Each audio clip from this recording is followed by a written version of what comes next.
Hello everyone and welcome to The Eradicators. I am your host, The Eradicator, and in today's video I would like to talk about what perhaps has arguably been the most ridiculous story revolving around the gaming industry this year so far, and it involved the publisher formerly known as Big Ben Interactive, Nacon, and Frogwares, which is a Ukrainian developer mostly known for his Sherlock Holmes games that they have been developing since the early 2000s. So, what is going on between the two companies then? Well, as you are going to find out, it is quite insane, and it involves the Ukrainian studio's latest production, The Singing City, which is an action-adventure game inspired by the universe of H.P. Lovecraft. It was originally released on PC, PS4, and Xbox One on June 27, 2019, and was made available on the PlayStation 5 on February 19th of this year. The game has also been fairly well received by players and critics, receiving an average score of 71% on Metacritic, which is rather respectable in itself. It was also nominated for Best Action and Adventure Game at the Independent Game Developers Association Awards, which is an association in Europe that defends the interests of European independent studios, and they have their own awards ceremony apparently. Anyway, the story here is that The Singing City was originally distributed by Nacon, and it was when it was originally released in 2019. However, on April 20th, Frogware decided to unilaterally terminate their contracts with the French publisher, claiming a lack of payment and intellectual property violation. As a result, the game was delisted on Steam, the Epic Store, as well as the Xbox One and PS4 digital storefronts, pending the resolution of their legal disputes with the company that was still called Big Ben by then. As of now, the dispute has not been settled, and yet in February 2021, Nacon published the title on Steam, and this is when the whole drama jumped to a whole new dimension.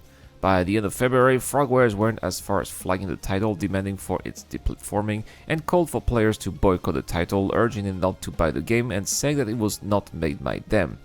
The studio also said that the version that was put online was hacked and pirated, and as a result, it lacked the Steam achievements the studio had prepared for the fans. Nacon, on the other hand, refuted these allegations by saying that the game was official and complete. I don't know about what you guys think, but this sounds like the kind of mess that makes me want to grab a bag of popcorn and find out what the result of that will be. But to understand the whole situation, I think that it is important to try to get back to the root of the issue, which dates back to August 2020, which is when the game was removed from online platform for the first time over a dispute about royalties.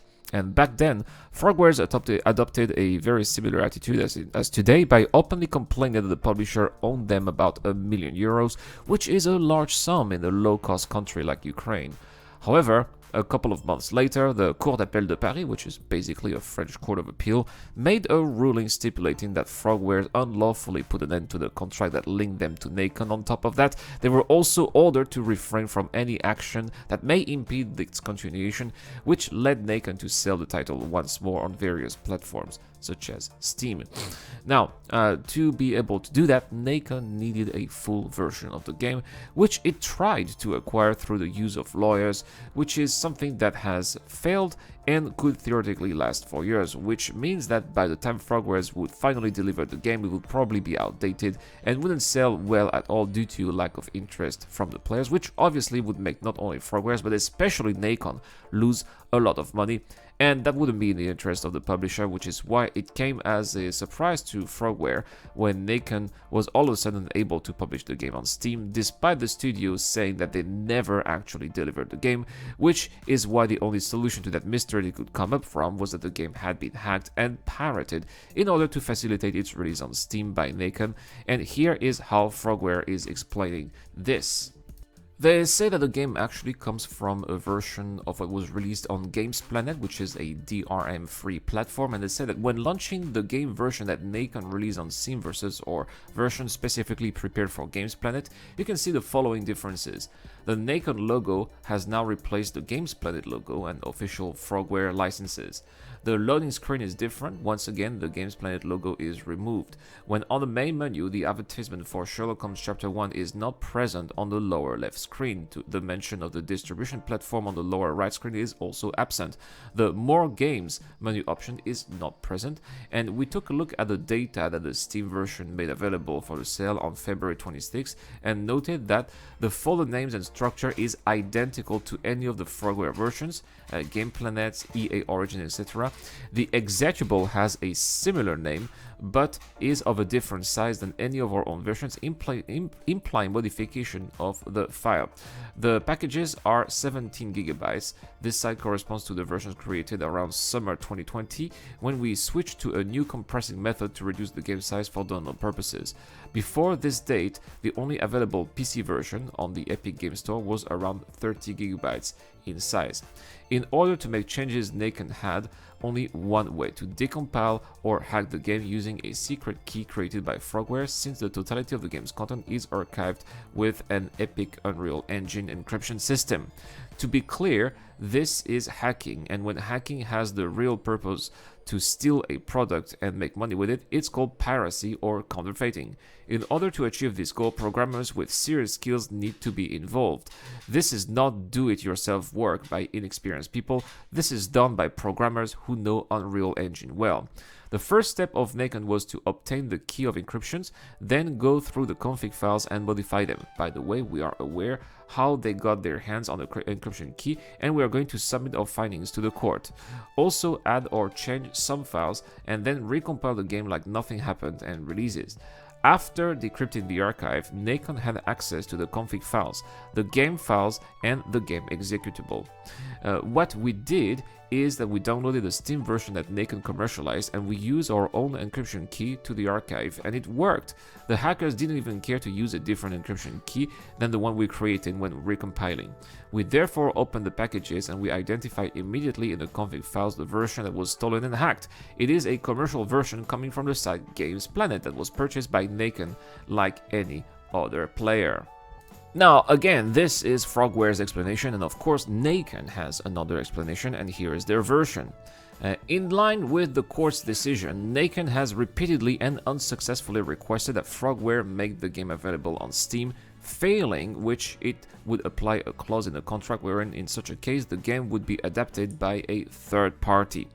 In the past, Frogwares has improperly relied on accusation regarding a lack of payment to refuse delivery on a game on Steam, at which point they tried to unsuccessfully terminate the contract, explains the statement from Naken. The Paris Court of Appeal deemed this action manifestly unlawful, ordering the continuation of the contract and encouraging Frogwares to refrain from any action which would impede such continuation, as we mentioned before. They add to say that the actions are deliberate sabotage against its attempt to recoup its investment in the game development. According to Naken, funding exceeds 10 million euros. It argues that Frogware's refusal to hand the Steam-ready copy of The Sinking City allowed it to seek out alternative means of getting the game up on the platform, which means that they are not denying that, and that they're not denying that they acquired the full game through questionable methods. Let's say that, right? That being said, Naken also reminds us that according to their contract, they are the sole distributor on Steam for The Sinking City. Meanwhile, Frogware answered by saying that they are aware that the final ruling of whether Frogwares are obligated to deliver a Steam version has yet not been made and could take years. And as it stands, we have an appeal court ruling saying that until further notice, Frogwares does not need to deliver a Steam version to Naken, according to Frogware. Again, this is what they are saying. So in the end, it doesn't matter who is wrong or right. What matters is that Frogwares are building themselves a reputation of being not a concealable studio, which is certainly going to make publishers think twice before doing any business with them. In the end, Naken is an investor and wish to see some return on investment by any means necessary, as long as it remains within the boundaries of the law. And this ongoing dispute is certainly going to last 4 years, and it will surely be interesting to see how it will end up. And that's all for this video, guys. As far as I'm concerned, I am really not interested in Naken games. I mean, the only one I'm looking forward to is the new Test Drive Unlimited, but we are yet to see any gameplay or actually learn about any details from the game.